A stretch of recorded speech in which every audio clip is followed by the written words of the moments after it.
ಕಳೆದ ಸಂದೇಶದಲ್ಲಿ ಸಾರ್ದಿಸ್ ಸಭೆಯ ಭೌಗೋಳಿಕ ಮತ್ತು ಚಾರಿತ್ರಿಕ ಹಿನ್ನೆಲೆಯನ್ನಷ್ಟು ಮಾತ್ರವೇ ನಾವು ಆಲೋಚನೆ ಮಾಡಲಿಕ್ಕಾಯ್ತು. ಯಾಕಂದ್ರೆ ಆ ಪಟ್ಟಣ ಅಷ್ಟು ಜನಪ್ರಿಯವಾಗಿತ್ತು. ಈಗ ಅದರಲ್ಲಿ 4-5 ರೈಲ್ವೆ ಜಂಕ್ಷನ್ಸ್ ಇವೆ.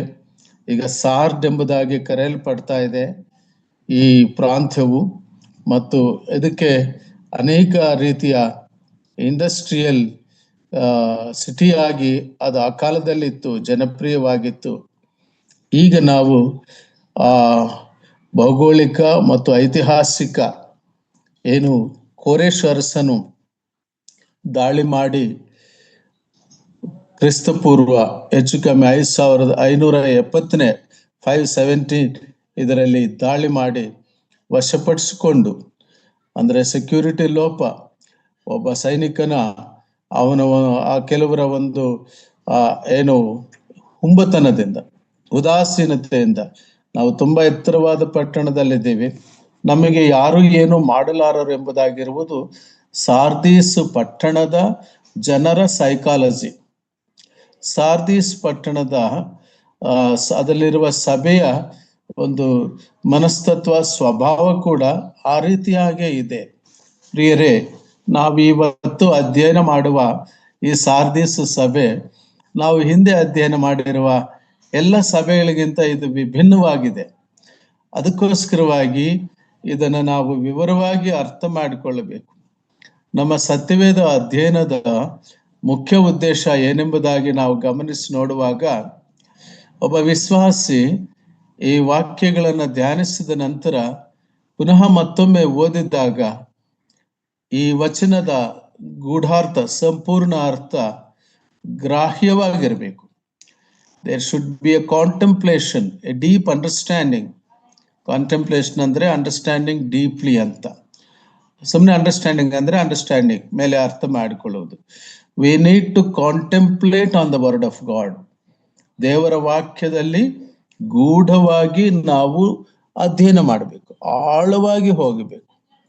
ಆ ಆಳವಾದ ಸತ್ಯಗಳನ್ನ ನಮ್ಮ ಎದೆ ಆಳದಲ್ಲಿ ನಾವು ಅದನ್ನು ಬಚ್ಚಿಟ್ಟುಕೊಂಡಿರ್ಬೇಕು. ಯಾಕಂತ ಹೇಳಿದ್ರೆ ಒಂದು ಕಾಲ ಬರ್ತದೆ, ಆಮೋಸ್ ಗ್ರಂಥದಲ್ಲಿ ಹೇಳಿದ ಹಾಗೆ, ಅದು ಅನ್ನದ ಬರಗಾಲವಲ್ಲ, ವಸ್ತ್ರದ ಬರಗಾಲವಲ್ಲ, ಅದು ವಾಕ್ಯದ ಬರಗಾಲವೇ ಆಗಿರ್ತದೆ.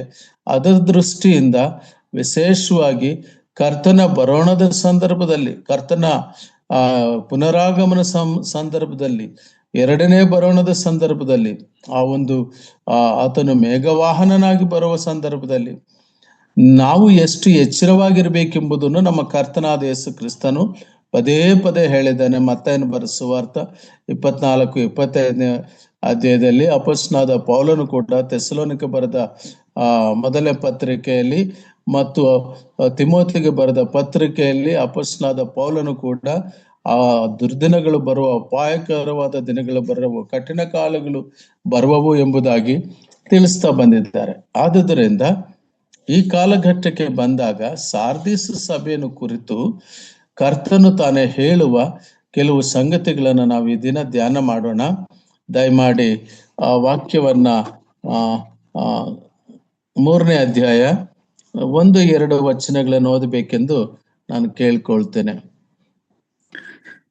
ಸಾರ್ದಸಿನಲ್ಲಿರುವ ಸಭೆಯ ದೂತನಿಗೆ ಬರೆ, ದೇವರು 7 ಆತ್ಮಗಳು 7 ನಕ್ಷತ್ರಗಳು ಉಳ್ಳಾತನು ಹೇಳುವುದೇನೆಂದರೆ, ನಿನ್ನ ಕೃತ್ಯಗಳನ್ನು ಬಲ್ಲೆನು, ಜೀವಿಸುವನು ಎಂದು ಹೆಸರು ನಿನಗಿದ್ದರೂ ಸತ್ತವನಾಗಿದ್ದಿ ಎಂಬುದನ್ನು ಬಲ್ಲೆನು. ಎಚ್ಚರವಾಗಿರು, ಸಾಯುವಾಗಿದ್ದ ಉಳಿದವುಗಳನ್ನು ದೃಢಪಡಿಸು. ನನ್ನ ದೇವರ ಮುಂದೆ ನಿನ್ನ ಕೃತ್ಯಗಳಲ್ಲಿ ಒಂದಾದರೂ ಸಂಪೂರ್ಣವಾದದ್ದೆಂದು ನಾನು ಕಾಣಲಿಲ್ಲ. ಸಾಕು brother. The very beginning of the introductory note to Sardis church. Finish. ದೇವರು ಒಮ್ಮೆ ಸ್ಕ್ಯಾನ್ ಮಾಡಿ ಆ ಪ್ರತಿ ಜೆರಾಕ್ಸ್ ತೆಗೆದಾಗ, ಆತನ ದೃಷ್ಟಿ ಬಿದ್ದಾಗ, ಅದರ ಅಂತರಂಗದಲ್ಲಿರುವಂಥದ್ದು, ಹೃದಯವನ್ನು ಅಂತರೇಂದ್ರಿಯವನ್ನು ಪರಿಶೀಲನೆ ಮಾಡಿ ಹೇಳುವ ದೇವರು. ವೆರಿ ಸ್ಟ್ರೈಟ್ ಲೈನ್, ಯಾವ ಮೆಚ್ಚುಗೆ ಇಲ್ಲ. ನಾವು ಗಮನಿಸಿ ನೋಡುವುದಾದ್ರೆ ಎಫೆಸು ಸಭೆಯಲ್ಲಿ ಬಹಳ ಕೃತ್ಯಗಳಿದ್ದು, ಅವರು ಪ್ರಾರ್ಥನೆಯಲ್ಲಿ ಹೋರಾಡುವವರಾಗಿದ್ದರು, ಸುವಾರ್ತೆ ಸಾರುವಂತವರಾಗಿದ್ದರು.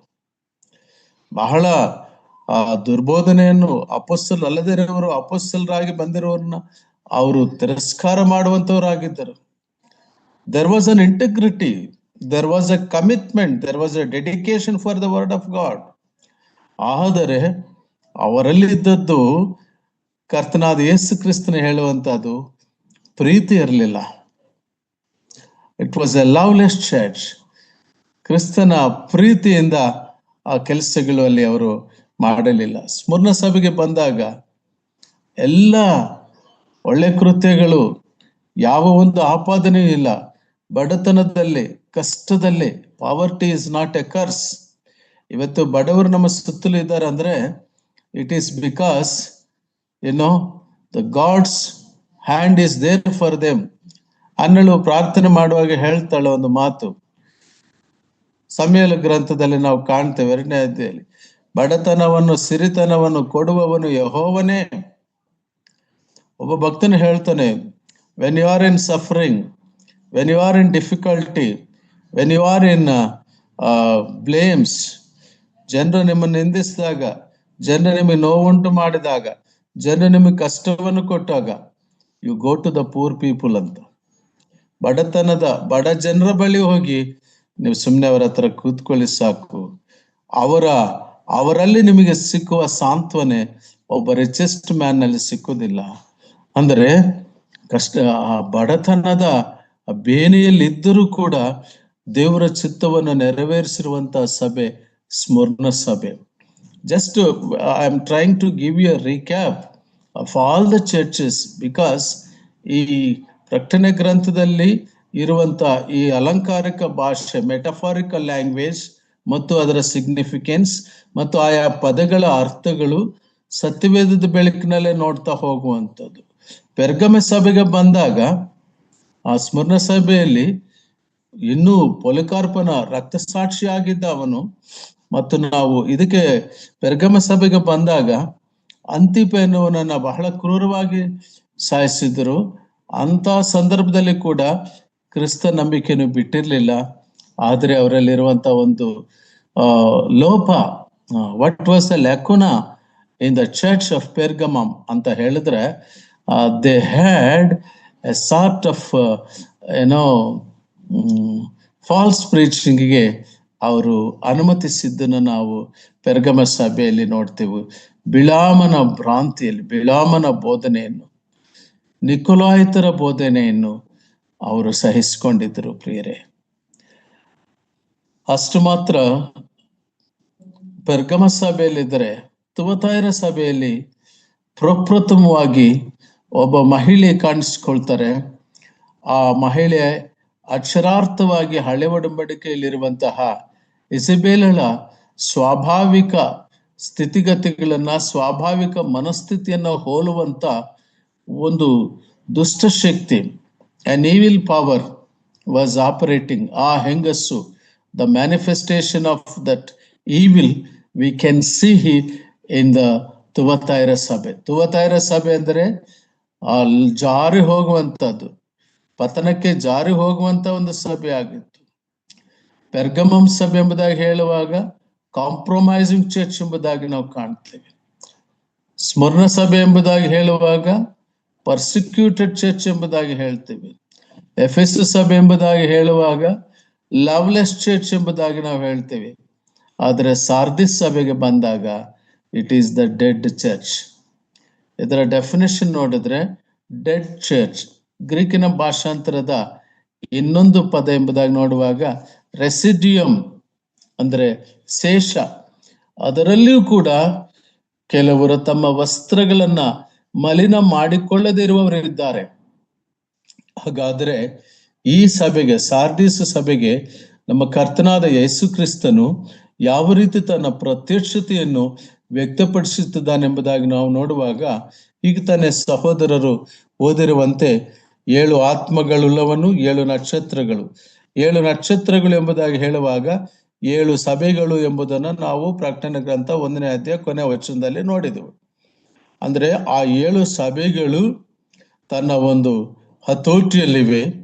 ಕರ್ತನಾದ ಯೇಸು ಕ್ರಿಸ್ತನ ಸ್ವಾಧೀನದಲ್ಲುಂಟು.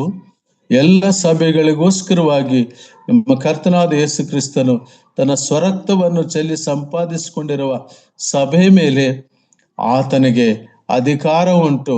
ಅದಕ್ಕಾಗಿ ಕರ್ತನಾದ ಯೇಸು ಕ್ರಿಸ್ತನು ಆ ಸಭೆಗಳನ್ನ ಕ್ರಮಪಡಿಸುತ್ತಾನೆ, ತಿದ್ದುಪಾಟು ಮಾಡುತ್ತಾನೆ, ಗದರಿಸುತ್ತಾನೆ, ಎಚ್ಚರಿಸುತ್ತಾನೆ, ಪ್ರೀತಿಸುತ್ತಾನೆ, ಮೆಚ್ಚಿಕೊಳ್ಳುತ್ತಾನೆ. ಅಬ್ಬಾ, what a great love our lord Jesus Christ has.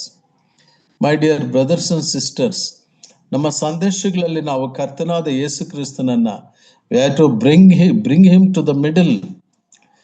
ಕ್ರಿಸ್ತ ಮಧ್ಯಸ್ಥನಾಗಿರುವ ಸಂದೇಶಗಳು, ಕ್ರಿಸ್ತನನ್ನು ಕೇಂದ್ರೀಕರಿಸಿಕೊಂಡಿರ್ತಕ್ಕಂಥ ಸಂದೇಶಗಳು ನಾವು ಬಹಳ ಹೆಚ್ಚೆಚ್ಚಾಗಿ ಗಮನ ಕೊಟ್ಟು ಕೇಳಿಸ್ಕೊಳ್ಳಬೇಕು. The attributes of our lord Jesus Christ, ನಮ್ಮ ಕರ್ತನಾದ ಯೇಸು ಕ್ರಿಸ್ತನ ಗುಣಾತಿಶಯಗಳನ್ನು ನಾವು ಗಮನಿಸಬೇಕು, ನಾವು ಪ್ರಕಟಪಡಿಸಬೇಕು. ಪೇತ್ರನು ತನ್ನ ಭಾಷೆಯಲ್ಲಿ ಆ ಮಾತನ್ನು ಹೇಳ್ತಾನೆ. ಕತ್ತಲೆಯಲ್ಲಿನಿಂದ ಬೆಳಕಿಗೆ ನಡೆಸಿದ ಆತನ ಗುಣಾತಿಶಯಗಳನ್ನ ನಾವು ಪ್ರಕಟಿಸುವಂತವರಾಗಿರ್ಬೇಕೆಂಬುದಾಗಿ. ನಂತರ 7 ಆತ್ಮಗಳು ಎಂಬುದಾಗಿ ಹೇಳುವಾಗ 7 ಡಿಫರೆಂಟ್ ಆತ್ಮಗಳು ಎಂಬುದಾಗಿ ಅರ್ಥ ಅಲ್ಲ. ನೋ ಡಿಫರೆಂಟ್ ಹೋಲಿ ಸ್ಪಿರಿಟ್ಸ್. ಕರ್ತನಾದ ಯೇಸು ಕ್ರಿಸ್ತನು ನಮ್ಮ ರಕ್ಷಕನು, ಆತನು ತಾನೇ ಮುಂಚಿತವಾಗಿ ತಿಳಿಸಿದಂತೆ ಒಬ್ಬ ಸಹಾಯಕನು, ಪವಿತ್ರಾತ್ಮ ದೇವರು, ನಮ್ಮ ಪರಿಶುದ್ಧಾತ್ಮನು. ಆತನು ಒಂದು ಶಕ್ತಿಯಲ್ಲ, ಆತನೊಬ್ಬ ವ್ಯಕ್ತಿ. ತ್ರಿತ್ವದಲ್ಲಿ ಒಬ್ಬ ವ್ಯಕ್ತಿ ನಮ್ಮ ಪರಿಶುದ್ಧಾತ್ಮ ದೇವರು. ಆದರೆ ಪರಿಶುದ್ಧಾತ್ಮ ದೇವರ ಆತ್ಮನ ವಿಶಿಷ್ಟವಾದಂಥ 7 ಎಂಬುದನ್ನ 2 ರೀತಿಗಳಲ್ಲಿ ನಾವು ಅರ್ಥ ಮಾಡ್ಕೋಬಹುದು. ಒಂದು ಅರ್ಥದಲ್ಲಿ 7 is an indication of completeness, ಸಂಪೂರ್ಣತೆಯನ್ನ, ಪರಿಪೂರ್ಣತೆಯನ್ನು ಸೂಚಿಸುವಂತಹದ್ದು. ಇನ್ನೊಂದು ರೀತಿಯಲ್ಲಿ 7 ಆತ್ಮಗಳು ಎಂಬುದಾಗಿ ಹೇಳುವಾಗ ನಮ್ಮ ಕರ್ತನಾದ ಯೇಸು ಕ್ರಿಸ್ತನ ಪ್ರಾಫಿಟಿಕ್ ಡಿಸ್ಕ್ರಿಪ್ಷನ್, ಅಂದ್ರೆ ಪ್ರವಚನಾತ್ಮಕ ವಿವರಣೆಯನ್ನ ನಾವು ಹಳೆ ಒಡಂಬಡಿಕೆಯಲ್ಲಿ ಪ್ರವಾದಿಗಳ ಗ್ರಂಥದಲ್ಲಿ ನಾವು ನೋಡ್ತೇವೆ. ಅದರಲ್ಲಿ ವಿಶೇಷವಾಗಿ ಪ್ರವಾದಿಯಾದ ಯೆಶಾಯನು ಬರೆಯುತ್ತಾನೆ. Let's see the book of ಯೆಶಾಯ ಚಾಪ್ಟರ್ 11 ಅಂಡ್ ವರ್ಸ್ 2. ದಯಮಾಡಿ ಓದ್ರಿ. ಯೆಶಾಯನ ಬರೆದ ಪ್ರವಾದನೆ ಗ್ರಂಥ 11ನೇ ಅಧ್ಯಾಯ 2ನೇ ವಚನ. ಆ ಅಂಕುರದ ಮೇಲೆ ಜ್ಞಾನ ವಿವೇಕದಾಯಕ ಆತ್ಮ, ಆಲೋಚನಾ ಪರಾಕ್ರಮಗಳನ್ನು ಹುಟ್ಟಿಸುವ ಆತ್ಮ, ತಿಳುವಳಿಕೆಯನ್ನು ಯೆಹೋವನ ಭಯವನ್ನು ಉಂಟು ಮಾಡುವ ಆತ್ಮ, ಅಂತೂ ಯೆಹೋವನ ಆತ್ಮವೇ ನೆಲೆಗೊಂಡಿರುವುದು. Thank you sister, thank you. ಚೆನ್ನಾಗಿ ಓದಿದ್ರಿ. ಈ ಕೂಟದ ಪ್ರಾರಂಭದಲ್ಲಿ ನಾವು ದೇವರ ವಾಕ್ಯದ ಸ್ವರವನ್ನು ಸ್ವಲ್ಪ ಮಟ್ಟಿಗೆ ಸಹೋದರರಿಂದ ಕೇಳಿಸ್ಕೊಂಡೆವು. ಜ್ಞಾನ ವಿವೇಕದಿಂದ ಎಂಬುದಾಗಿ ಒಂದು ಜ್ಞಾನೋಕ್ತಿಗಳ ವಚನವನ್ನು ಸಹೋದರರು ನೆನಪು ಮಾಡಿದ್ರು. ಅಷ್ಟು ಮಾತ್ರ ಅಲ್ಲ, ಪ್ರಾರ್ಥನೆ ಆದ ನಂತರ ಕೂಡ ಈ 2 ಪದಗಳನ್ನೇ ಪೀಟರ್ ಡಿ ಕುನ್ನ ಬ್ರದರ್ ಹೇಳಿದರು. ಜ್ಞಾನ ಎಂಬುದಾಗಿ ಹೇಳಿದರು, ವಿವೇಕ ಎಂಬುದಾಗಿ ಹೇಳಿದರು. ಈ 7 ದೇವರಾತ್ಮನ ಗುಣಲಕ್ಷಣಗಳ ಒಂದು ಸಾಕಾರವಾಗಿ, ಆ ಎಲ್ಲದ ಆ ಆತ್ಮೀಕ, ಆ ಆತ್ಮ ಸಂಪೂರ್ಣ ಸ್ವಭಾವದ ಒಂದು ಪ್ರತೀಕವಾಗಿ ನಮ್ಮ ಕರ್ತನಾದ ಯೇಸು ಕ್ರಿಸ್ತನು ಬರ್ಲಿಕ್ಕಿದ್ದಾನೆಂಬುದಾಗಿರುವಂತ ಒಂದು ಸೂಚನೆ ಆಗಿರುವಂಥದ್ದು. ಜ್ಞಾನ ಎಂಬುದಾಗಿ ಹೇಳುವಾಗ ವಿಸ್ಡಮ್ ಅದು ಬೇರೆ, ವಿವೇಕ ಎಂಬುದಾಗಿ ಹೇಳುವಾಗ ಆ ಜ್ಞಾನವನ್ನ ಯಾವ ರೀತಿ ಎಕ್ಸಿಕ್ಯೂಟ್ ಮಾಡಬೇಕು. ಭಕ್ತನಾದ ಸೊಲೊಮೋನನು ಅದಕ್ಕೋಸ್ಕರವಾಗಿ ಪ್ರಾರ್ಥನೆ ಮಾಡ್ತಾನೆ, ಈ ಇಸ್ರಾಯೇಲ್ ಜನಾಂಗವನ್ನು ಆಳೋದಕ್ಕೆ ದೇವರೇ ನನಗೆ ವಿವೇಕವನ್ನು ದಯಪಾಲಿಸು. ಕರ್ತನಲ್ಲಿ ಪ್ರಿಯರೇ, ಜ್ಞಾನವು ನಮಗಿದ್ರೆ ಮಾತ್ರ ಸಾಕಾಗೋದಿಲ್ಲ. ಅದನ್ನ ಎಷ್ಟು ಹೇಳಬೇಕು, ಯಾವ ಸಮಯದಲ್ಲಿ ಹೇಳಬೇಕು, ಯಾರಿಗೆ ಹೇಳಬೇಕು, ಹೇಗೆ ಹೇಳಬೇಕು, ಈ ಸಂಗತಿಯನ್ನ, ಈ ಪರಿಜ್ಞಾನವನ್ನ ಕೊಡುವವನು ಪರಿಶುದ್ಧಾತ್ಮ ದೇವರು. ಪ್ರತಿಯೊಬ್ಬ ಸೇವಕರಲ್ಲಿ ದೇವರಾತ್ಮನು ಈ ರೀತಿಯಾಗಿ ನಡೆಸುತ್ತಾನೆ. ಜ್ಞಾನದ ಜೊತೆ ವಿವೇಕ, ಮತ್ತು ಕೆಲವೊಮ್ಮೆ ವಾಕ್ಯದಲ್ಲಿ ದೇವರ ವಾಕ್ಯವನ್ನು ಹಂಚುವಾಗ ನಾವು ಆಲೋಚನೆಗಳನ್ನು ನೋಡ್ತೇವೆ. ಕೌನ್ಸಿಲಿಂಗ್, ಇತ್ತೀಚೆಗೆ ವಿವಾಹಗಳು ಆಗೋದಕ್ಕಿಂತ ಮುಂಚೆ ಪ್ರೀ ವೆಡ್ಡಿಂಗ್ ಕೌನ್ಸಿಲಿಂಗ್ ಅಂತ ಹೇಳ್ತಾರೆ.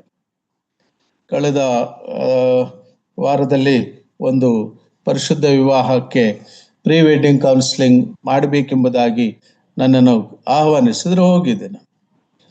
ವಾಟ್ ಈಸ್ ಇಂಪಾರ್ಟೆಂಟ್ ಈಸ್, ನಾವು ಸಾಮಾನ್ಯವಾಗಿ ಹೇಳ್ತೀವಿ ನಮ್ಮ ಮಗಳಿಗೆ ವಯಸ್ಸಾಯಿತು, ಇನ್ನು ವಿವಾಹಕ್ಕೆ ಯಾರು ಬರ್ತಾ ಇಲ್ಲ, ಅಥವಾ ನಮ್ಮ ಮಗನಿಗೆ ವಯಸ್ಸಾಯಿತು, ವಿವಾಹಕ್ಕೆ ಯಾರೂ ಬರ್ತಾ ಇಲ್ಲ ಎಂಬುದಾಗಿ ನಾವು ಆಲೋಚನೆ ಮಾಡ್ತಾ ಇರ್ತೀವಿ. ಆದರೆ ಪ್ರಿಯರೇ, ಆ ವೈವಾಹಿಕ ಜೀವನವನ್ನು ನಡೆಸುವುದಕ್ಕೆ ಬೇಕಾದ ಕೌನ್ಸಿಲಿಂಗ್, ಬೇಕಾದ ಆಲೋಚನೆ, ಅವರ ಅಪೇಕ್ಷೆಗಳು ಇವರ ಅಪೇಕ್ಷೆಗಳು, ಅವರ ಎಕ್ಸ್ಪೆಕ್ಟೇಷನ್ಸ್ ಇವರ ಎಕ್ಸ್ಪೆಕ್ಟೇಷನ್ಸ್, ಅವರ ಐಡಿಯಲ್ಸ್ ಇವರ ಐಡಿಯಲ್ಸ್, ಅವರ ಪ್ರಿನ್ಸಿಪಲ್ಸ್ ಇವರ principles. Wow, there is a lot to learn from the word of God. ದೇವರ ವಾಕ್ಯದ ಮೂಲಕವಾಗಿ ಅವರಿಗೆ ಮನವರಿಕೆಯನ್ನು ಉಂಟು ಮಾಡ್ತಕ್ಕಂಥ ಅನೇಕ ಸಂಗತಿಗಳು ನಮ್ಮ ಸತ್ಯವೇದದಲ್ಲಿನೇ ಸಂಕ್ಷಿಪ್ತವಾಗಿ ನಿಕ್ಷಿಪ್ತವಾಗಿವೆ. ಕರ್ತನಲ್ಲಿ ಪ್ರಿಯರೇ, ಹಾಗೆ ಪರಾಕ್ರಮ ಬಲಗೊಳಿಸಬೇಕು. ಕೆಲವೊಮ್ಮೆ ಅಪೊಸ್ತಲನಾದ ಪೌಲನು ಎಫೆಸ ಪತ್ರಿಕೆಗೆ ಬರೆಯುವಾಗ ಕಡೆಗೆ ನೀವೆಲ್ಲರೂ ಬಲಗೊಳ್ಳಿರಿ ಎಂಬುದಾಗಿ ಹೇಳ್ತಾನೆ. ಬಲಪಡಿಸುವಂತ ಒಂದು ಸಂದೇಶಗಳು, ಹಾಗೆ ನಾಲೆಡ್ಜ್, ದೈವಿಕ ಜ್ಞಾನ, ಪರಲೋಕದ ಜ್ಞಾನವನ್ನ ತಿಳಿಸುವಂತ ಮೆಸೇಜಸ್, ಯೆಹೋವನಲ್ಲಿ ಭಯಭಕ್ತಿ ಇಷ್ಟೆಲ್ಲ ತಿಳ್ಕೊಂಡಾಗ such a great God is our God, ಇಂಥ ಮಹಾನ್ ದೇವರು ನಮ್ಮ ದೇವರು, ಭಯ ಹುಟ್ಟಬೇಕು, ಭಕ್ತಿ ಹುಟ್ಟಬೇಕು. ಇವೆಲ್ಲದರ ಒಂದು ಸಂಪೂರ್ಣತೆಯಲ್ಲಿರುವಂತಹ ಕರ್ತನಾದ ಯೇಸು ಕ್ರಿಸ್ತನ ಪ್ರತ್ಯಕ್ಷತೆಯನ್ನು ಸಾರ್ದಿಸ್ ಸಭೆಗೆ ಬಹಳ ವಿಶೇಷವಾದ ರೀತಿಯಲ್ಲಿ ತನ್ನನ್ನು ಪ್ರಕಟಪಡಿಸಿಕೊಳ್ತಿದ್ದಾನೆ. ಪ್ರಿಯರೇ, ಯಾಕೆಂಬುದಾಗಿ ಹೇಳುವಾಗ ನಾವು ಮುಂದಕ್ಕೆ ಸಾಗ್ತೇವೆ. ಅಲ್ಲಿ ನಾವು ಗಮನಿಸುವಂತ ಕೆಲವು ಸಂಗತಿ ಏನಂದ್ರೆ, ಯಾವುದೇ ರೀತಿಯಾಗಿರುವಂತ ಮೆಚ್ಚುಗೆ ಬದಲಾಗಿ ನೇರವಾಗಿ ಒಂದು ತಪ್ಪನ್ನ ಆಪಾದನೆ ಮಾಡುವಂಥದ್ದನ್ನ ನಾವು ಕಾಣ್ತೇವೆ. ಏನೆಂಬುದಾಗಿ ಹೇಳುವಾಗ ನೋಡ್ರಿ, ಪ್ರಕಟಣೆ ಗ್ರಂಥ 3ನೇ ಅಧ್ಯಾಯ 2ನೇ ವಚನ. ಎಚ್ಚರವಾಗಿರು, ಸಾಯುವ ಹಾಗಿದ್ದ ಉಳಿದವುಗಳನ್ನು ದೃಢಪಡಿಸು. ನನ್ನ ದೇವರು ಮುಂದೆ ನಿನ್ನ ಕೃತ್ಯಗಳಲ್ಲಿ ಒಂದಾದರೂ ಸಂಪೂರ್ಣವಾದದ್ದೆಂದು ನಾನು ಕಾಣಲಿಲ್ಲ. ಸಾಕು brother. The first God's condemnation to the church, ಅದನ್ನು ಖಂಡಿಸ್ತಾ ಹೇಳುವಂಥದ್ದು, ತಪ್ಪನ್ನ ಹೇಳುವಂಥದ್ದು. ಒಂದಾದರೂ, ಇದು ಕರ್ತನಾದ ಯೇಸು ಕ್ರಿಸ್ತನ ಸಭೆ, ಇದು ಚರ್ಚ್ ಅನ್ನೋದಕ್ಕೆ ಒಂದಾದರೂ ನಿನ್ನ ಕೃತ್ಯ ಕಾಣಲಿಲ್ಲ. ಅದು ಕರ್ತನ ಅಂತ ಯೇಸು ಕ್ರಿಸ್ತನು ಈ ಮಾತನ್ನ ಹೇಳ್ತಿದ್ದಾನೆ. ಪ್ರಿಯರೇ, ವಾಟ್ ಎ ಪಿಟಿ. ತುಂಬಾ ಅದ್ಭುತವಾದ ಪಟ್ಟಣ, ಐಷಾರಾಮ ಬದುಕು, valuable things are there with them. ಅವ್ರಿಗಿರುವಂತ ಐಶ್ವರ್ಯ ಸಂಪತ್ತು ಬೇರೆ ಯಾವ ರಾಜ್ಯಕ್ಕೂ ಇಲ್ಲ, ಯಾವ ಪಟ್ಟಣಕ್ಕೂ ಇಲ್ಲ. ಹಣ ಜಾಸ್ತಿ ಆಗಿದೆ. ನಮ್ಮ ಕನ್ನಡದಲ್ಲಿ ಒಬ್ಬ ಕವಿ ಹೇಳ್ತಾರೆ, ಸಮೃದ್ಧಿ ಬಂತು, ಸಂತೃಪ್ತಿ ಹೋಯಿತು ಅಂತ. ಸಮೃದ್ಧಿ ಆಗಿದೆ, ಆದ್ರೆ ಸಂತೃಪ್ತಿ ಹೋಯಿತು, ಸಂತೃಪ್ತಿ ಸಿಕ್ಕಲಿಲ್ಲ. ನಾವು ಕಾಣ್ತಾ ಇದೀವಿ ಇವತ್ತಿನ ದಿನಮಾನಗಳಲ್ಲಿ ಎಂಬುದಾಗಿ ಹೇಳುವಾಗ, ಎಲ್ಲ ಅನುಕೂಲಗಳಿವೆ, ಎಲ್ಲ ಇದೆ, ಆದ್ರೆ ಸಮಾಧಾನ ಇಲ್ಲ. ಕುಟುಂಬಗಳಲ್ಲಿ ಐಶ್ವರ್ಯಕ್ಕೆ ಕೊರತೆ ಇಲ್ಲ. ಮನೆಯಿಂದ ಹೊರಗೆ ಹೆಜ್ಜೆ ಇಟ್ರೆ ವಿಭಿನ್ನವಾದ ಕಾರುಗಳು, ಕೊರತೆ ಇಲ್ಲ. ಹಣಕ್ಕೆ ಕೊರತೆ ಇಲ್ಲ, ಆದ್ರೆ ಸಮಾಧಾನವಿಲ್ಲ. ದೇವರ ಕೃತ್ಯಗಳಿಲ್ಲ, ದೇವರ ಕಾರ್ಯಗಳಿಲ್ಲ, ದೇವರ ಕೆಲಸಗಳಿಲ್ಲ, ದೇವರ ಸಮರ್ಪಣೆ ಇಲ್ಲ. ಅದನ್ನು ದೇವರು ಗಮನಿಸಿದಾಗ ಹೇಳುವಂಥದ್ದು ಏನಂದ್ರೆ, ನೋಡ್ರಿ, ಕೆಲವು ದೇವರ ವಾಕ್ಯದ ಬೆಳಕಿನಲ್ಲಿ ಒಂದು 4-5 ದೇವರ ಆ ತಪ್ಪುಗಳು ಸತ್ಯವೇದ ಬೆಳಕಿನಲ್ಲಿ ಆ ಸಭೆಯ ಸಾರ್ದಿಸ್ ಸಭೆಯ ತಪ್ಪುಗಳು ಮತ್ತು ಅದೆಲ್ಲ ಪ್ರೀತಿಯುಳ್ಳ ದೇವರು ಹೇಗೆ ತಿದ್ದುಪಡಿ ಮಾಡ್ಕೊಳ್ತಾನೆ ಎಂಬುದನ್ನ ನಾವು ತಿದ್ದುಪಡಿಸುವುದಕ್ಕೆ ಆ ಎಚ್ಚರಿಕೆ ಮತ್ತು ಅದರ ಚೇಂಜಸ್ ಅನ್ನ ನಾವು ನಂತರದ ಸಂದೇಶದಲ್ಲಿ ತಿಳ್ಕೊಳ್ಳೋಣ.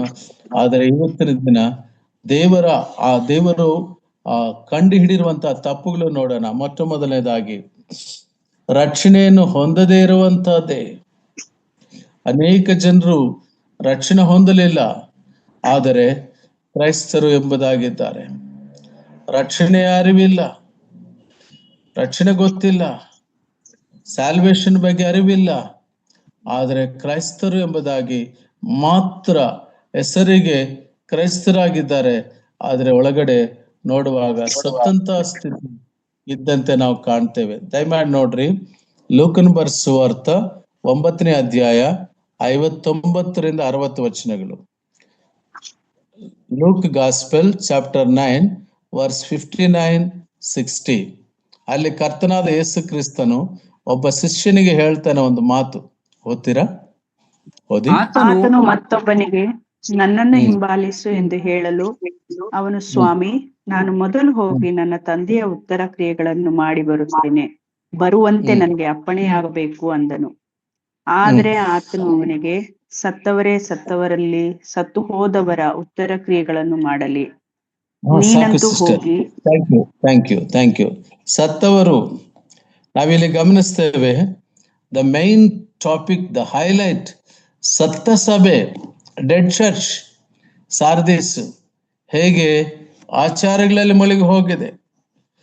ಕರ್ತನಾದ ಯೇಸು ಕ್ರಿಸ್ತನನ್ನು ಹಿಂಬಾಲಿಸಬೇಕೆಂಬುದಾಗಿ ಬಂದಿರುವ ಶಿಷ್ಯನು ಬರಲಿಲ್ಲ. ಯಾಕಂದ್ರೆ ಅವರ ಆಚಾರಗಳಲ್ಲಿ ಸತ್ತವರು, ಅವರು ಸತ್ತಂತವರು. ಆದರೆ ಈತನು ಕೂಡ ಅಲ್ಲಿಗೆ ಹೋಗ್ಲಿಕ್ಕಿದ್ದಾನೆ, ಸ್ವಾಮಿಯನ್ನ ಹಿಂಬಾಲಿಸಲಿಲ್ಲ ಎಂಬುದಾಗಿ ನಾವು ನೋಡ್ತೀವಿ. ಆ 3 ರೀತಿಯ ಶಿಷ್ಯರು ಕೂಡ 9ನೇ ಅಧ್ಯಾಯದಲ್ಲಿ ಆ ಕೊನೆ ವಚನಗಳಲ್ಲಿ ಅವರು 3 ಕೂಡ ಕರ್ತನಾದ ಯೇಸು ಕ್ರಿಸ್ತನನ್ನ ಹಿಂಬಾಲಿಸಲಿಲ್ಲ. ಆದರೆ ಏನಂತೆ, ಒಂದು ಅಧ್ಯಾಯ ದಾಟಿದ ಕೂಡಲೇ 10ನೇ ಅಧ್ಯಾಯದಲ್ಲಿ ನಮ್ಮ ಕರ್ತನಾದ ಯೇಸು ಕ್ರಿಸ್ತನು 70 ಜನನ ಕಳಿಸ್ಕೊಡ್ತಾನೆ. 70 members, disciples. That is the power of our God. ಕರ್ತನಲ್ಲಿ ಪ್ರಿಯರೇ, ನಾವು ಮುಂದಕ್ಕೆ ಹೋಗ್ತೇವೆ. 2ನೇ ತಪ್ಪು ಏನೆಂಬುದಾಗಿ ಹೇಳುವಾಗ, ಶರೀರಾನುಸಾರ ವರ್ತಿಸುವವರು. ಆ ಸಾರ್ದಿಸು ಸಭೆಯಲ್ಲಿ ಇದ್ದಾರೆ ಅವರು, ಆದರೆ ಶರೀರಾನುಸಾರವಾಗಿ, ಬಾಡಿ ಪ್ರೆಸೆಂಟ್ ಮೈಂಡ್ ಆಬ್ಸೆಂಟ್ ಅಂತ ನಾವು ಹೇಳ್ತೀವಿ. ಯಾವಾಗ ಸಮಯ ಆಗುತ್ತಂತ ಚರ್ಚ್ ಟೈಮ್ ನೋಡ್ಕೊಳ್ತಾ ಇರ್ತೀವಿ.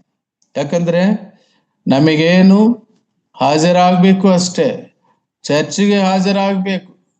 ನುಗ್ಗುಲಲ್ಲಿ ದೊಡ್ಡ ಗುಂಪೆ ಹೋಗ್ಬೋದು, ಆದರೆ ಕ್ರಿಸ್ತನ ಬಳಿಗೆ ಬರುವವರು, ವಾಕ್ಯದ ಬಳಿಗೆ ಬರುವವರು ವಿಶೇಷ ಆತ್ಮಾನುಭವವಾಗಬೇಕು. ಆರಾಧನೆ ಎಂಬುದು ಕೇವಲ ನಾವು ಆತನ ಸನ್ನಿಧಿಯಲ್ಲಿ ಇದ್ದೀವಿ ಎಂಬುದಾಗಿ ಅಲ್ಲ ಪ್ರಿಯರೇ. ಇವತ್ತು ಅನೇಕ ಆಕರ್ಷಣೆಗಳಿವೆ, ದೊಡ್ಡ ದೊಡ್ಡ ಮ್ಯೂಸಿಕ್ ಸೆಟ್ಸ್ ಇದೆ, ಅಟ್ರಾಕ್ಷನ್ ಮಾಡ್ತವೆ. ಆ ಆಕರ್ಷಣೆಯು ಈ ಬೇರೆಯ ಪಂಗಡದವರು, ಬೇರೆ ಪಂಥದವರೇ ನಮ್ಮಲ್ಲಿ ಇರುವವರು ಗಟ್ಟಿಯಾಗಿ ಕಿರಿಚುತ್ತಾ, ಕೂಗುತ್ತಾ, ಜಂಪ್ ಮಾಡುತ್ತಾ ಮಾಡಿದ್ರೆ ಮಾತ್ರ ಪವಿತ್ರಾತ್ಮ ಬಂದ ಹಾಗೆ ಅದೇ ಆರಾಧನೆ ಎಂಬುದಾಗಿ ಹೇಳ್ತಾರೆ, ಆಕರ್ಷಣೆ ಮಾಡ್ತಾರೆ. ಆಕರ್ಷಣೆಯು ಆರಾಧನೆ ಅಲ್ಲ.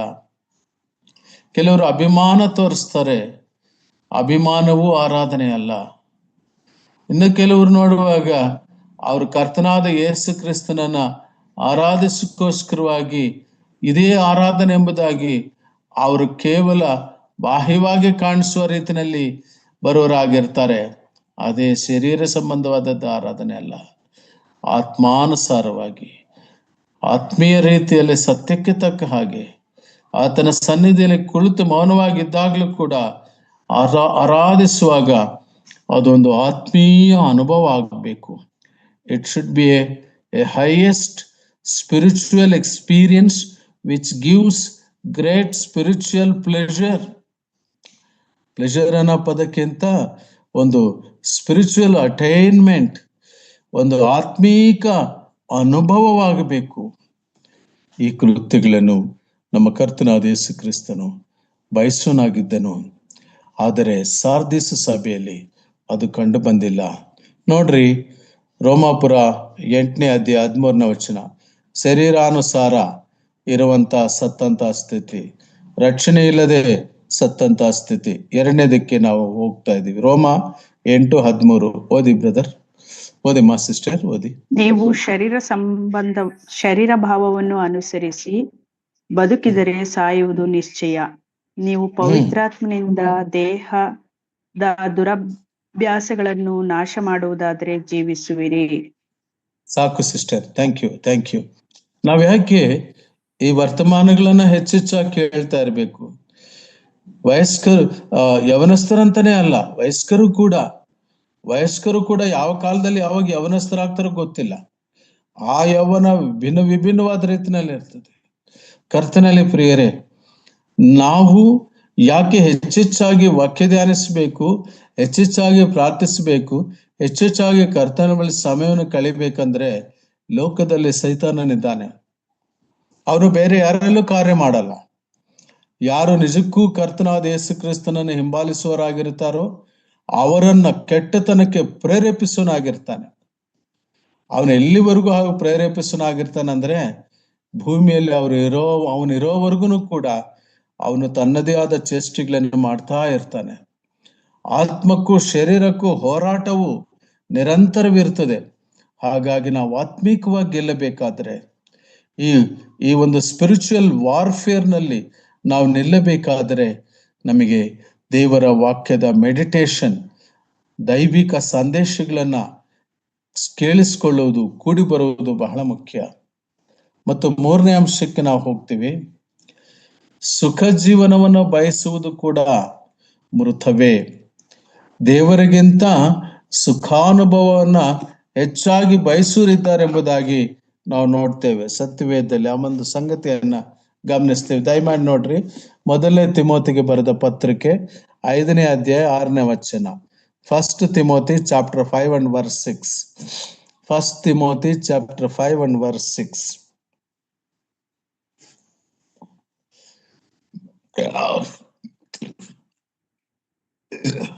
ಆದರೆ ಭೋಗಿಯಾಗಿರುವ ವಿಧವೆಯ ಬದುಕಿರುವಾಗಲೂ ಸತ್ತವಳೆ. ಬಹಳ ಅತ್ಯುತ್ತಮ ಭೋಗ ಭಾಗ್ಯಗಳಲ್ಲಿ ಬದುಕಿದ್ರು ಸತ್ತಂತೆ. ಎಸ್ಪೆಷಲಿ ಈ ಸಾರ್ದಿಸ್ ಸಭೆಯಲ್ಲಿ ಅಂತ ಮೃತ್ಯುವು ಹೆಚ್ಚಿದೆ. They were all hi-fi people. I don't say that all hi-fi people they don't have love for Christ. ಬಹಳಷ್ಟು ಡೆಡಿಕೇಟ್ ಮಾಡಿರುವಂತವ್ರು ಇದ್ದಾರೆ. ಆದ್ರೆ ಸಾರ್ದಿಸ್ ಸಭೆಯಲ್ಲಿ ಆ ರೀತಿಯಾಗಿರುವಂತ ಜನರು ಸುಖಭೋಗಗಳಿಗೆ ಮಾರು ಹೋಗಿರುವಂತವ್ರು ಇದ್ದಾರೆ. ಅದೇ ಜೀವನ ಅಂತ ತಿಳ್ಕೊಂಡಿದ್ದಾರೆ. ಇದರ ಮೂಲಕವಾಗಿಯೇ ಮೊದಲನೇ ಶತಮಾನದಲ್ಲಿ ಸಭೆಗೆ ದೊಡ್ಡ ಶತ್ರುವಾಗಿ ಪರಿಣಮಿಸಿದ್ದು ಸೈತಾನನು ಬಿಡುವ ತಂತ್ರಗಳಲ್ಲಿ ಒಂದು ಯಾದಂದ್ರೆ ಇದು. ಅವನು ಹೇಳೋ ತಂತ್ರಗಳು ಯಾವ್ದಂದ್ರೆ, ಸ್ವರ್ಗ ಎಲ್ಲಿದೆ ಯಾರಿಗ್ ಗೊತ್ತು, ನರಕ ಎಲ್ಲಿದೆ ಯಾರಿಗ್ ಗೊತ್ತು. ಹಾಗಾಗಿ ಈಗಿರುವಾಗ ನಾವು ತಿನ್ನು, ಕುಡಿ, ಎಂಜಾಯ್ ಮಾಡು. ಬೊಹಿಮಿನಿಸ್ಟಿಕ್ ಫಿಲಾಸಫಿ ಅಂತ ಹೇಳ್ತಾರೆ ಇದನ್ನ. ಎಪಿಕ್ಯೂರಿನಿಸಮ್ ಅಂತ ಕೂಡ ಹೇಳ್ತಾರೆ. ನಾಳೆ ಏನಾಗುತ್ತೋ ಗೊತ್ತಿಲ್ಲ, ಇವತ್ತು ನಾವು ಎಂಜಾಯ್ ಮಾಡೋಣ ಅಂತವ್ರಿಗೆ ಕರ್ತನಾದ ಯೇಸು ಕ್ರಿಸ್ತನೊಂದು ಮಾತನ್ನ ಹೇಳ್ತಾನೆ, ಮೂರ್ಖನ ನೀನು. ಒಬ್ಬನ ಹೇಳ್ತಾನೆ ಅಂತ ಮಾರ್ಕ್ಸ್ ವಾರ್ತೆಯಲ್ಲಿ ಆ ಮಾತಿದೆ. ನಮ್ಗೆ ಕಾಲಾವಕಾಶ ಇಲ್ಲದೆ ಇರೋದ್ರಿಂದ ಮುಂದಕ್ಕೆ ಸಾಗು ಹೋಗೋದು ಬೇಡ. ಅಲ್ಲಿ ಆತನ ಹೇಳ್ತಾನೆ, ಕಣಜಗಳಲ್ಲಿ ತುಂಬಿತುಕೊಂಡು ನನ್ನ ಪ್ರಾಣವೇ ತಿನ್ನು, ಕುಡಿ, ಸುಖಿಸು ಎಂಬುದಾಗಿ ಹೇಳುವಾಗ ಸ್ವಾಮಿ ಹೇಳ್ತಾರೆ, ಈ ರಾತ್ರಿ ನಾನು ನಿನ್ನ ಪ್ರಾಣವನ್ನ ಕೇಳ್ತೇನೆ. ಎಲ್ಲವನ್ನ ಕೊಟ್ಟಿರುವುದು ಎಂಜಾಯ್ ಮಾಡೋದಕ್ಕೆ ನಮಗೆ ಕೊಟ್ಟಿದ್ರು. ಕರ್ತನು ತನ್ನ ಹತೋಟಿಯಲ್ಲಿ ನಮ್ಮ ಕಾಲವನ್ನು ಇಟ್ಕೊಂಡಿದ್ದಾನೆ, ನಮ್ಮ ಸಮಯವನ್ನು ಇಟ್ಕೊಂಡಿದ್ದಾನೆ. Our time is in his hand. ಅದಕ್ಕೆ ಪ್ರಕಟಣೆ ಅಂತ 1ನೇ ಅಧ್ಯಾಯದಲ್ಲೇ ನಾವು ನೋಡ್ತೀವಿ, ಸಮಯವು ಸಮೀಪಿಸಿತು, ಕಾಲವು ಸಮೀಪವಾಯಿತು. The time is at hand.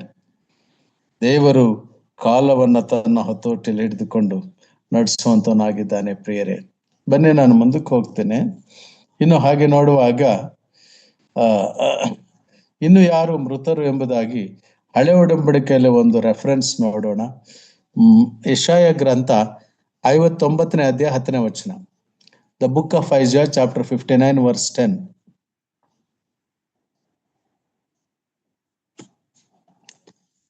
ಯೆಶಾಯ ಗ್ರಂಥ. ಕುರುಡರಂತೆ ಗೋಡೆಯನ್ನು ತಡವರಿಸುತ್ತೇವೆ, ಹೌದು, ಕಣ್ಣಿಲ್ಲದವರ ಹಾಗೆ ತಡವರಿಸುತ್ತೇವೆ, ಇನ್ನೊಂದು ತಡವಾಡುತ್ತೇವೆ.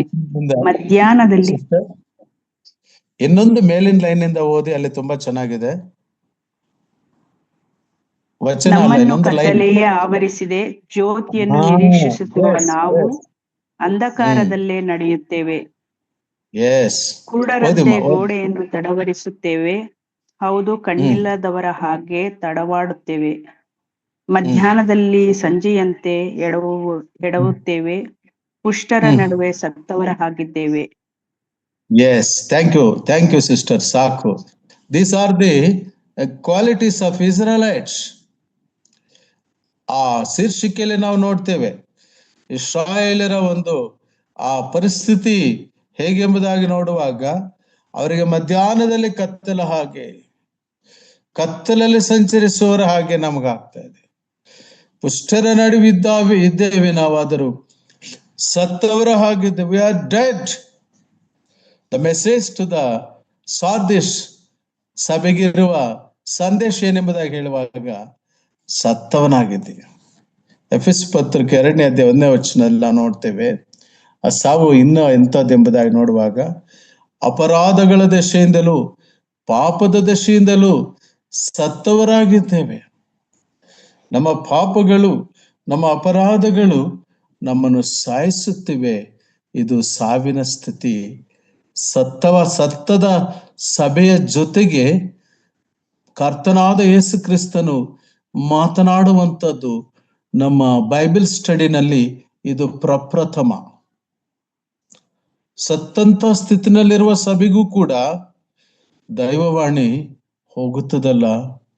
ಮಹಾಪ್ರೀತಿ ಇರುವ ದೇವರು ಆ ಕಾಲಘಟ್ಟಕ್ಕೆ ಬಂದಾಗ ಸಾರ್ದೀಸ್ ಎಂಬುದಾಗಿ ಹೇಳುವಾಗ್ಲೇನೆ ಅದರ ಒಂದು ಭಯಾನಕತೆ. ಆದರೆ ಹೊರಗಡೆ ಮಾತ್ರ ತುಂಬಾ ಲೈವ್ಲಿನೆಸ್, ತುಂಬಾ ಅದ್ಭುತ, ತುಂಬಾ ಐಷಾರಾಮ ಬದುಕು. ಇವರು ಈಗ ಅನ್ಲಿಕ್ಕೆ ಆಗೋದಿಲ್ಲ. ಆದರೆ ಒಳಗಡೆ there is no power, there is no Holy Spirit in their heart of hearts. ಕ್ರಿಸ್ತನು ಇಲ್ಲ. ಯಾವನಿಗಾದರೂ ಕ್ರಿಸ್ತನಾತ್ಮ ಇಲ್ಲದಿದ್ದರೆ ಅವನು ಕ್ರಿಸ್ತನವನಲ್ಲ. ಅದನ್ನು ಕರ್ತನಾದ ಯೇಸು ಕ್ರಿಸ್ತನು ಸಾರ್ದಿಸ್ ಸಭೆಯಲ್ಲಿ ಕಂಡವನು ಪ್ರಿಯರೇ. ಹಾಗೆ ನಾವು ಮುಂದಕ್ಕೆ ನೋಡುವಾಗ ಕೊನೆಯದಾಗಿ 4ನೇ ಅಂಶ, ಆ ಸಭೆ ಎಂಥದ್ದು ಎಂಬುದಾಗಿ ಹೇಳುವಾಗ, ಕೃತ್ಯಗಳಲ್ಲಿ ಒಂದೂ ಕಾಣಲಿಲ್ಲ ಅಂದರೆ ಕೊನೆಯ ಪಕ್ಷ ಅವರ ನಂಬಿಕೆಗೆ ತಕ್ಕಂತೆ ಆದರೂ ಕೃತ್ಯಗಳಿಲ್ಲ. ನೋಡ್ರಿ ದಯಮಾಡಿ ಯಾಕೋಬ ಪತ್ರಿಕೆ 2ನೇ ಅಧ್ಯಾಯ 14ರಿಂದ 17 ವಚನಗಳು. ಯಾಕೋಬ ಪತ್ರಿಕೆ 2ನೇ ಅಧ್ಯಾಯ 14ರಿಂದ 17 ವಚನಗಳು.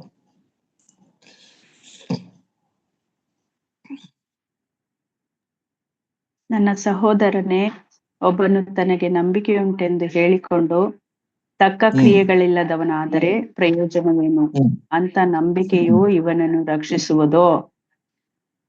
ಒಬ್ಬ ಸಹೋದರನಿಗೆ ಇಲ್ಲವೇ ಒಬ್ಬ ಸಹೋದರಿಗೆ ಬಟ್ಟೆಯು ಆ ದಿನದ ಆಹಾರವೂ ಇಲ್ಲದೆ ಇರುವಾಗ ನಿಮ್ಮಲ್ಲಿ ಒಬ್ಬನು ಅವರಿಗೆ ದೇಹಕ್ಕೆ ಬೇಕಾದದ್ದನ್ನು ಕೊಡದೆ ಸಮಾಧಾನದಿಂದ ಹೋಗಿರಿ, ಬೆಂಕಿ ಕಾಯಿಸಿಕೊಳ್ಳಿರಿ, ಹೊಟ್ಟೆ ತುಂಬಿಸಿಕೊಳ್ಳಿರಿ ಎಂದು ಬರೀ ಮಾತು ಹೇಳಿದರೆ ಪ್ರಯೋಜನವೇನು? ಹಾಗೆ ಕ್ರಿಯೆಗಳಿಲ್ಲದಿದ್ದರೆ ನಂಬಿಕೆಯು ತನ್ನಲ್ಲಿ ಜೀವವಿಲ್ಲದ್ದು. ಸಾಕು sister, thank you. Human relationships, ಸಭೆಯಲ್ಲಿ ಪರಸ್ಪರ ಇರುವಂತಹ ಒಂದು ಆ ಭಾವನೆಗಳು ಇಲ್ಲದೆ ಮೃತರಾಗಿರುವಂತ ನಂಬಿಕೆ, ಆ ನಂಬಿಕೆಯು ಅರ್ಥವಿಲ್ಲದ ಹಾಗಿರುವಂತಹದ್ದು. ನೋಡಿ, ಅದೇ ಯಾಕೋಬ ಪತ್ರಿಕೆ 2ನೇ ಅಧ್ಯಾಯ 22ನೇ ವಚನದಲ್ಲಿ ಒಂದು ಮಾತನ್ನು ಕಾಣ್ತೇವೆ. ಅವರ ನಂಬಿಕೆಯು ಕ್ರಿಯೆಗಳೊಂದಿಗೆ ಪ್ರವರ್ತಿಸಿ ಆ ಕ್ರಿಯೆಗಳಿಂದಲೇ ಸಿದ್ಧಿಗೆ ಬಂತೆಂದು ಕಾಣಬರುತ್ತವಲ್ಲ. ಅಬ್ರಹಾಮನು ದೇವರನ್ನು ನಂಬಿದನು, ಆ ನಂಬಿಕೆ ಅವನ ಲೆಕ್ಕಕ್ಕೆ ನೀತಿಯೆಂದು ಎಣಿಸಲ್ಪಟ್ಟಿತು ಎಂಬ ಶಾಸ್ತ್ರದ ಮಾತು ಹೀಗೆ ನೆರವೇರಿತು. 26ನೇ ವಚನದಲ್ಲಿ ನಾವು ನೋಡುವಾಗ, ಆತ್ಮವಿಲ್ಲದ ದೇಹವು ಸತ್ತದ್ದಾಗಿರುವ ಪ್ರಕಾರವೇ ಕ್ರಿಯೆಗಳಿಲ್ಲದ ನಂಬಿಕೆಯೂ ಸತ್ತದ್ದೇ. ಇಲ್ಲಿ ಭಕ್ತನಾದ ಯಾಕೋಬನು ಅಬ್ರಹಾಮನ ಜೀವಿತವನ್ನ ನಮ್ಮ ದೃಷ್ಟಿಗೆ ತಂದು ಆತನ ನಂಬಿಕೆ ಎಷ್ಟು ಕ್ರಿಯೆಗಳಲ್ಲಿ ಇತ್ತು ಎಂಬುದಾಗಿ ಹೇಳುವಾಗ, ದೇವರು, ಅಬ್ರಹಾಮನೇ, ನೀನು ಪ್ರೀತಿಸುವ ನಿನ್ನ ಒಬ್ಬನೇ ಮಗನನ್ನು ಅನ್ಲಿಲ್ಲ ದೇವರು ಹೇಳುವಾಗ ಬಹಳ ಒಳ್ಳೆ ಪದಗಳು ಉಪಯೋಗಿಸಿದ್ರು. ಅಬ್ರಹಾಮನೇ, ನೀನು ಪ್ರೀತಿಸುವ ನಿನ್ನ ಒಬ್ಬನೇ ಮಗನನ್ನು ನಾನು ತೋರಿಸುವ ಬೆಟ್ಟಕ್ಕೆ ಕರೆದುಕೊಂಡು ಹೋಗಿ. ಪ್ರಿಯರೇ, immediately, without any second thought, ಅಬ್ರಹಾಮನು ಕತ್ತೆಗೆ ಕತ್ತೆಯನ್ನು ಕಟ್ಟಿಸಿ ಅದನ್ನು ಸಿದ್ಧ ಮಾಡಿ ಕಟ್ಟಿಗೆಗಳನ್ನು ತೆಗೆದುಕೊಂಡು ಹೊರಟನು.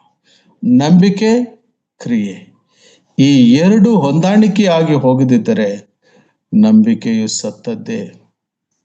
ಕ್ರಿಯೆಗಿಲ್ಲದೆ ಇರುವಾಗ ಸತ್ತಂತ ಸ್ಥಿತಿ. ಕರ್ತನಲ್ಲಿ ಪ್ರಿಯರೇ, ಹೇಗೆ ನಮ್ಮ ಕುರಿತು ಏನು? ಇವತ್ತು ನಮ್ಮ ಸುತ್ತಲಿರುವ ಜನರು ಕೇಳ್ತಾ ಇದ್ದಾರೆ, ಸ್ವರ್ಗಲೋಕ ಕೇಳ್ತಾ ಇದೆ, ಪರಲೋಕ ಕೇಳ್ತಾ ಇದೆ, ಕೂಗ್ತಾ ಇದೆ, ನರಕಲೋಕ ಕೂಗ್ತಾ ಇದೆ, ಭೂಲೋಕ ಕೂಗ್ತಾ ಇದೆ. ಆತನ ರಾಯಭಾರಿಗಳು, ಆತನ ಪ್ರತಿನಿಧಿಗಳು, ಆತನನ್ನ ಪ್ರಕಟಪಡಿಸುವವರು ನಾವು. There is no evangelical fire in the church of Sardis. ಸುವಾರ್ತೆಯ ಆ ಬೆಂಕಿ, ಆ ಪ್ರಕಾಶ, ಆ ಮಾತು ಇಲ್ಲವೇ ಇಲ್ಲ, ಒಂದೂ ಇಲ್ಲ. ಆದಾಗ್ಯೂ ಕರ್ತನಾದ ಯೇಸು ಕ್ರಿಸ್ತನು ಸಾರ್ದಿಸು ಸಭೆಯನ್ನು ತನ್ನ 7 ಆತ್ಮಗಳ ಆ ಪರಿಪೂರ್ಣತೆಯ ಆ ಸಂಪೂರ್ಣ ಸಾಕಾರಗೊಂಡಿರುವಂತ ತನ್ನ ಸಾಕ್ಷಾತ್ಕಾರವನ್ನು ಕೊಟ್ಟು, ಆ ಸಾರ್ದಿಸು ಸಭೆಯೇ,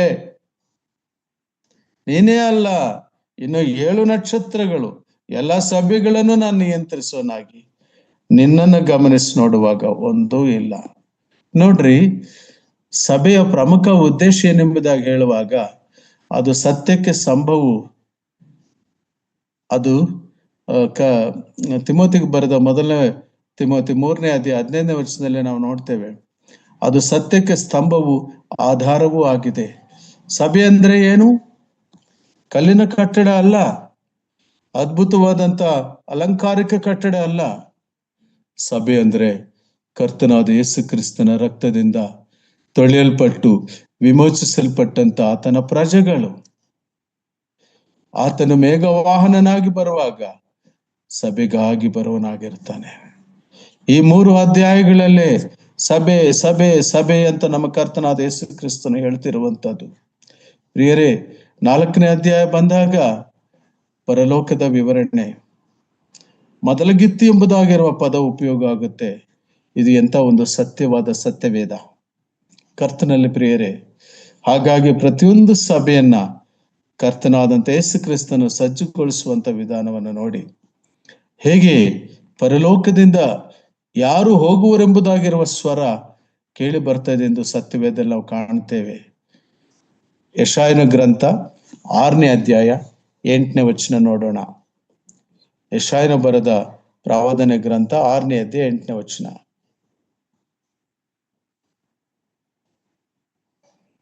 ಆಗ ಯಾವನನ್ನು ಕಳುಹಿಸಲಿ, ಯಾವನು ನನಗೋಸ್ಕರ ಹೋಗುವನು ಎಂಬ ಕರ್ತನ ನುಡಿಯನ್ನು ಕೇಳಿ, ಇಗೋ ನಾನಿದ್ದೇನೆ, ನನ್ನನ್ನು ಕಳುಹಿಸು ಅಂದೆನು. ಸಾಕು. ಕರ್ತನ ನುಡಿ. ಯಾರು ಹೋಗುವರು? ಈ ಅಂಧಕಾರದಲ್ಲಿರುವ ಜನರಿಗೆ, ಕತ್ತಲೆಯಲ್ಲಿರುವಂತಹ ಜನರಿಗೆ ಕ್ರಿಸ್ತನ ಪ್ರಕಾಶವನ್ನ, ಸುವಾರ್ತೆಯ ಪ್ರಕಾಶವನ್ನು ಸಾರಲಿಕ್ಕಾಗಿ ಯಾರು ಹೋಗುವರು ಎಂಬುದಾಗಿರುವಂತಹ ಕೂಗು ಪರಲೋಕದಿಂದ ಕೂಗು, ಪರಲೋಕದ ಸ್ವರ. ಎರಡನೇದಾಗಿ ನಾವು ನೋಡುವಾಗ ಲೂಕನ ಬರೆದ ಸುವಾರ್ತೆ 16ನೇ ಅಧ್ಯಾಯ 28ನೇ ವಚನದಲ್ಲಿ ಒಂದು ಸ್ವರ ಕೇಳಿಸ್ ಬರ್ತಾ ಇದೆ. ದಯಮಾಡಿ ನೋಡ್ರಿ. ಲೂಕನ ಬರೆದ ಸುವಾರ್ತೆ 16ನೇ ಅಧ್ಯಾಯ 28ನೇ ವಚನ. ನನಗೆ 5 ಮಂದಿ ಅಣ್ಣ ತಮ್ಮಂದಿರಿದ್ದಾರೆ. ಅವರು ಸಹ ಈ ಯಾತನೆಯ ಸ್ಥಳಕ್ಕೆ ಬಂದಾರು. ಬಾರದಂತೆ ಅವನು ತಾನು ಕಂಡದ್ದನ್ನು ಅವರಿಗೆ ಚೆನ್ನಾಗಿ ಹೇಳಲಿ ಅಂದನು. ಸಾಕು ಸಿಸ್ಟರ್, ಥ್ಯಾಂಕ್ ಯು. ಈ ಯಾತನ ಸ್ಥಳಕ್ಕೆ, ಈ ಭಯಂಕರವಾದ ಸ್ಥಳಕ್ಕೆ ಅನೇಕರು ಕರ್ತನಾದ ಯೇಸು ಕ್ರಿಸ್ತನನ್ನು ಅರಿಯದೆ ಬೆಂಕಿಯ ಕೆರೆಗೆ ಹೋಗುವರಿದ್ದಾರೆ. ಈ ಕೃತ್ಯಗಳನ್ನು ಸಭೆಯ ಬಾಧ್ಯತೆಯಾಗಿ ಮಾಡುವಂಥದ್ದು. ಪ್ರಿಯರೇ, ದೇವರ ವಾಕ್ಯದಲ್ಲಿ ನಾವು ಗಮನಿಸ್ತೇವೆ, ನರಕಲೋಕ ಕೂಗಿ ಹೇಳ್ತಾ ಇದೆ, ಯಾರಾದ್ರೂ ಸುವಾರ್ತೆನ ಸಾರೋದಕ್ಕೆ ಕಳಿಸ್ರಿ ಅಪ್ಪ, ನನ್ನ ಮನೆಯಲ್ಲಿ 5 ಜನ ಇದ್ದಾರೆ. That is the cry from the ಯಾತನೆ ಸ್ಥಳದಿಂದ ಕೂಗು. ಮತ್ತು ಮೂರನೇದಾಗಿ ನಾವು ನೋಡುವಾಗ the cry of our own Jews. ಯಹೂದ್ಯರು ಕೂಗ್ತಾ ಇದ್ದಾರೆ, ಅವ್ರಿಗೂ ರಕ್ಷಣೆ ಬೇಕಾಗಿದೆ. ಅಪೊಸ್ತಲರ ಕೃತ್ಯಗಳು 2ನೇ ಅಧ್ಯಾಯ 37ನೇ ವಚನ, ಅಲ್ಲಿ ನಾವು ಗಮನಿಸಿ ನೋಡ್ತೇವೆ, ಅವರಿಗೆ ಹಲವು ನೆಟ್ಟಂತಾಗಿದೆ, ನಾವೇನು ಮಾಡಲಿ, ರಕ್ಷಣೆ ಹೊಂದೋದಕ್ಕೆ ನಾವೇನು ಮಾಡಲಿ ಎಂಬುದಾಗಿ ಅವರು ಹೇಳುವರಾಗಿದ್ದಾರೆ. ಕರ್ತನಲ್ಲಿ ಪ್ರಿಯರೇ, ಕೊನೆಯದಾಗಿ ನೋಡುವಾಗ ರೋಮಾಪುರ 7ನೇ ಅಧ್ಯಾಯ 24ನೇ ವಚನದಲ್ಲಿ, ಅಯ್ಯೋ ಇಂಥ ದುರವಸ್ಥೆಯಲ್ಲಿ ಬಿದ್ದ ಮನುಷ್ಯನು ಕೂಗುತ್ತಿದ್ದಾನೆ. What is the gospel that we have to preach? ಇಂಗ್ಲಿಷ್ನಲ್ಲಿ ಒಂದು ಮಾತಿದೆ, preach gospel keeping your mouth shut. ನಮ್ಮ ಜೀವನವೇ, ನಮ್ಮ ಜೀವಿತ ವಿಧಾನವೇ ಸುವಾರ್ತೆಯ ಶೈಲಿ ಆಗಬೇಕು. ಕರ್ತನಲ್ಲಿ ಪ್ರಿಯರೇ, ಸಾರ್ದಿಸ್ ಸಭೆಯಲ್ಲಿ ಕ್ರಿಯೆಗಳಿಲ್ಲದೆ ಮೃತ ಸಭೆ, ಸತ್ತ ಸಭೆ ಎಂಬುದಾಗಿ ಗುರುತಿಸಿದ್ದಾನೆ. ಅದು ನಮಗೆ ಸಂದೇಶವಾಗಿದೆ. ದೇವರು ತಾನೇ ವಾಕ್ಯಗಳನ್ನು ಆಶೀರ್ವಾದ ಮಾಡಲಿ.